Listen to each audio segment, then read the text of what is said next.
welcome back. So I thought I would talk about my pressure garments today and how they work and what they are needed for and how long I have to wear them. Everything pressure garment related. So here we go. So most burns survivors who wear pressure garments are those who have received skin grafts. So first and second degree burns, you won't necessarily see people who have suffered those type of burns wearing them, but people with full thickness scarring like myself who have received grafted skin will most likely be told to wear these as much as possible. The reason people wear compression garments is because once you've been burnt and you have grafts and scars from your burns as well, I've received hypertrophic scars on some areas of my body, which is a raised area of collagen. It's a buildup of collagen. So it's not flat, it's raised and it's bumpy and very pink as well. So I can show you an example on my wrist of a hypertrophic scarring. So if you look here, you can see it's raised, it's bumpy, very thick as well. If I feel it, it's hard, and the same with the top as well. And that goes all the way around here, as you can see, like that. So that's very thick and tight scarring right there. So with scars, including hypertrophic scarring or any other type of scarring you received, and the scars from the grafted skin also, they will not mature until up to 2 years after the incident or after you've received the scars, which means that within that 2-year period, they're still changing all the time, flattening, changing shape. Maybe they'll become more raised and go the opposite direction you want, changing color and all sorts of things. That gives burns patients up to 2 years to try and do whatever they can to make the scarring go away as best as possible, to help with the color and flattening process and the correction of your skin altogether. That's where the compression garments come in. So this is just one method to help with the scarring and the grafts for a burn survivor, burns victim. And what it does is it puts a lot of pressure on top of your wounds, your grafts, your scarring, and it helps to correct the skin. It helps with the scar maturity. It helps to improve the look of your scars over time, whether that be the color or improving the bumpiness and things like that. And they're also used to try and control the scarring. So since they say scarring won't fully mature until around 2 years' time, that means that I'm wearing my pressure garments up to a total of 2 years. That is a very long time. And they recommend wearing them as much as possible. So they say 23/7, 23 hours a day, 7 days a week. The 1 hour that you're not wearing it is meant to be your shower time. So you don't get a lot of time off. Obviously, the more you wear it, the better the result. Since the garments are made for individuals and everybody is different, comes in different sizes, looks different, whatever, that means they're custom made. So they're made to the person themselves. I had to get measured from someone who works for a company that specializes in these compression garments. They're very specific. They'll measure the length of your, just say my arm, they'll measure the length of your arm, the circumference up here, the circumference down near your wrist, near your elbow. They'll literally measure you as best as possible to get the most precise measurements they can. And the reason for that is because these pressure garments need to be tight.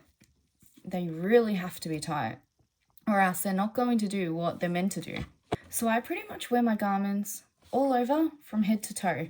As you can see, I have my face mask, and this one I wear all day unless I'm doing my speech therapy, which can be massage on my face for the scarring and also stretching of my mouth with the mouth retractor.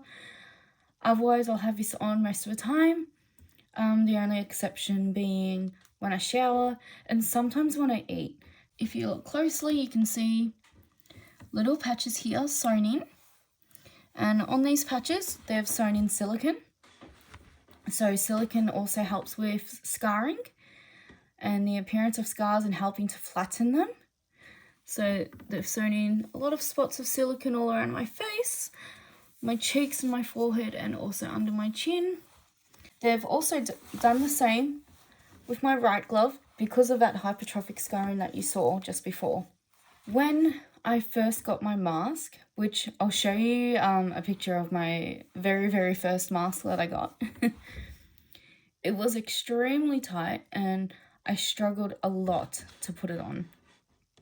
I needed 2 nurses to help me get it on. I would hold the front and pull it down over my face while they would stretch the back over and then get it down that way. And at the beginning, my ears, they were hypersensitive from the eruption, which means the nerves were reacting to literally everything, just a bit of touch, anything, and they would react and it would hurt and be painful. I couldn't even lie in bed on the side of my face because both ears were in pain. When I was putting on the mask at the beginning, it was very annoying, very painful, because as soon as it would touch my ears, just ow, I was in pain. That's the process I went through to get it on. And then I had to go through corrections on my eyes and my lips and my nose to make sure that they were wide enough for me to be comfortable but also be able to see properly and eat properly and also obviously breathe. That's something I need to do. Those were some things that I needed to work out once I received my first garment. So the very first face garment that I got has had a lot of corrections over time. Of course, that one stretched out over time from wearing it a lot, which means they constantly have to make new garments for everyone. Colors you can choose, whatever you want. Some companies might not do that, some do. It's just whatever they offer. At the back of my face mask, you'll see I have a rope, a little ribbon on the back of a zip. And that's so that it's easier for me to pull up and down because I don't have my fingers and they were amputated, but also because my whole hand was grafted, full thickness, bad burns.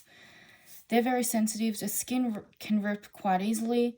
So trying to have a really tight grip on the zip, it hurts. It puts a lot of pressure on my hands, and then trying to pull it down, it's just hard. So the ribbon makes it a lot easier and a lot safer for my hands. And then I have my gloves. So as I said, this one has silicone put into it as well.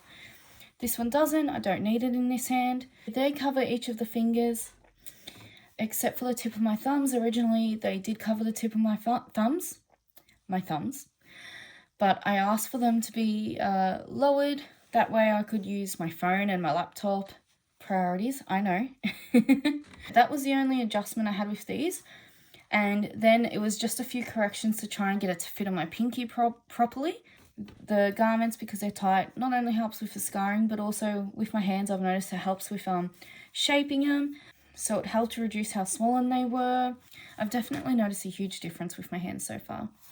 So I'll just show you what my original garments look like. So these are the ones I owned first. So as you can see, the gloves are zip up as well. They've got a bit of Velcro over the end as well to secure the zip in place and make sure they don't open up. Now I'll go on to my body garment. So the body garment that I wear now is a full one-piece body garment suit. Arms included, legs included, all the way down to my feet. So over time I've worked out that's what's more comfortable for me to wear. It's easier for me to get on myself and I don't need any help, and it's quicker as well. I've added zips on my bodysuit. I'll show you. On my arms. And you can see how tight the garment is because you can see how red my arm is, and also the line just from where the zip is and everything. So that should give you an indication of how tight it is. So I've got zips on my arms, that way I can put them on myself. Originally, and you'll see in my older garment that I'll show you, I didn't have any zips and I needed help to get them on because without having full range of my hands and all of my fingers properly, trying to pull this really tight sleeve over my hand, which I can't, curl over or bring together with my thumb and everything to make it tinier. It was really hard. I could not stretch it over my hand or anything or pull it up. I barely had a grip, especially since it was tight. I was trying not to pinch myself. So the zips added have made that a lot easier. Same goes for my legs. I've got zips on my legs. That way they're easy to get on. They're not tight. They're loose. I can just stick my legs in and then zip them up. My front has a zip and a Velcro up top too. So there's that, and the zip's up there, that goes down. So they put the zip on the front, obviously, so that you can do it yourself. The first time that I received my bodysuit while in rehab and they got me to try it on, I cried a lot because it was extremely tight, to the point where I struggled for ages to try and get it on. They wanted me to try and do it myself, of course, just to see what I can do and what I can't do. So they had me trying to get it on myself, and I got angry. I was just so frustrated. I felt fat, which is stupid now, but I felt fat because it wouldn't fit and I couldn't get it up. And I remember once we did get it on, with the help of my OT, I decided to just take it off then and there. So yeah, I didn't enjoy that at all. I'm sure most people who have to wear these things didn't enjoy the first time that they tried them on. But that's how my first time went. I think it took me about another 2 weeks before I decided to try again. And from then onwards, I was okay with it. Then I just had to make adjustments, just like my face mask, to work out what was best for me, how to make it easier for me to put it on. So originally I had the nurses helping me all the time, putting it on and taking it off, because I struggled to pull it up because it was so tight, and also because my fingers are they're short, they don't have the grip that I once had. So trying to pull it up with such little space to kind of grip on and make sure I've got a good hold was very hard, given how tight the garment is as well. So yeah, just got to make modifications and work out what best suits you. They come in so many different forms. They'll do legs, they'll do a pants set, then they'll just do the top half separately, like a corset maybe. The one piece which I have now, there's just so many different options out there. So originally my bodysuit was two separate things. I've got the bodysuit itself, which has the sleeves that I struggle to get on, which is why I don't use that one as much anymore, only if the other two are in the wash. And I have a belt on it as well. Originally, I didn't know what the belt was for, and I was really confused. When I asked, I finally found out, and it made sense. The belt was so that the garment would push in properly and be tight around my back. Because my back was indented, it couldn't sit properly, so the belt helped do that and pull it in. And then I've got my stockings, my leg garments, which I had separate. Originally I did that because my legs were probably one of the last areas to heal wound-wise. So it was good because I could still wear my bodysuit, whereas if I had legs on the bodysuit at that time, I probably wouldn't have been able to wear it because my legs were still needing dressing changes and having a whole bunch of layers of bandages and tubey grip on them. With my bodysuit, I wear pretty much 24/7. I only take it off for a shower. I take it on and off in the morning and at night to moisturize, and then it's straight back on. So that one I wear all the time, and I've gotten comfortable with it now. I'm used to it. The only issue I have with it is that, yes, I sweat. Sleeping at night, I was afraid to do with the garment. It took me a while to get to that point. I only wore it during the day, and that was because I was scared about how much I'd sweat, because without it I was sweating already. So if that was the case, I was thinking, how bad could it be with the bodysuit on?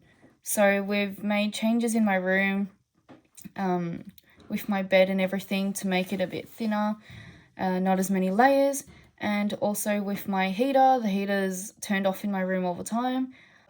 Once I'm in the bed, I sweat really badly. I wake up and I'm sweating and I just want to take it all off. But it's slowly improving.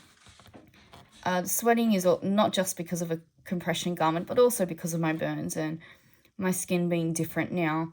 So the sweat doesn't work the same as it normally would for someone without burns. So yeah, but I wear that 24/7 now, and I've gotten used to it. When it comes to summer, which people have been asking, Yes, that's something I have to be on the lookout for. I have to try and avoid the sun as much as possible, not just for my skin and my burnt areas so that they don't get hurt and harmed, but also because, as mentioned, my skin does not breathe and sweat properly like anyone else's would, which means I need to look out for myself and work out when I'm hot, make sure that I'm not dehydrated, so I have to keep on top of all of that. And then when it comes to being at home in the house during hot days, air conditioning, you know, they've said if you need an air conditioner in your room, buy one, if a fan, anything to help, because unfortunately this is something I will be wearing for up to 2 years. So those are things I just can't avoid. They're going to happen, and I've just got to work out ways around it to make it comfortable for me. So I hope that gives you a better understanding about compression garments and why they're needed. And thank you for watching my videos. Don't forget to subscribe, and also any questions, put them down in the comments and I'll try and get to you as best as I can. Bye!